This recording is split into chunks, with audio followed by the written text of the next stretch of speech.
ei. Katsotaan näitä niin kuin markkinalukuja, niin kyllä mä sanoisin, että Suomessa meillä on varaa kasvaa myös ihan näiden niin kuin perinteisten medioidenkin osalta ohjelmallisesti, mutta kyllä mä uskon, että yksi isoin niin kuin kasvun driveri on nämä kasvavat mediat, eli siellä on niin kuin ulkomainonta ja retail-media, tämän tyyppisiä medioita, mitkä varmasti sitten luo myös sitä kasvua ohjelmalliseen. Ei missään nimessä ole. Taitaa tämä kysymys olla nyt jostain 2010-luvulta, et silloin kyllä ehkä niinku ohjelmallisen alkuaikoina niin saattoi tulla vähän epäilyttävää mainontaa sisään, vähän hämmäisiltä mainostajilta ja julkaisijat laittoi ehkä vähän sellaista jämäinventaaria myyntiin.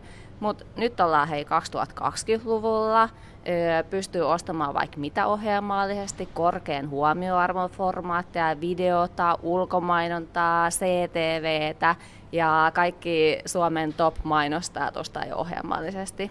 Eli ei missään nimessä ole huonoa laatua. No eihän se ole. Jos tämmöinenkin alalla pärjää, niin kuka tahansa pärjää. Rohkeasti mukaan vaan ja kaikki tekemään ohjelmallista.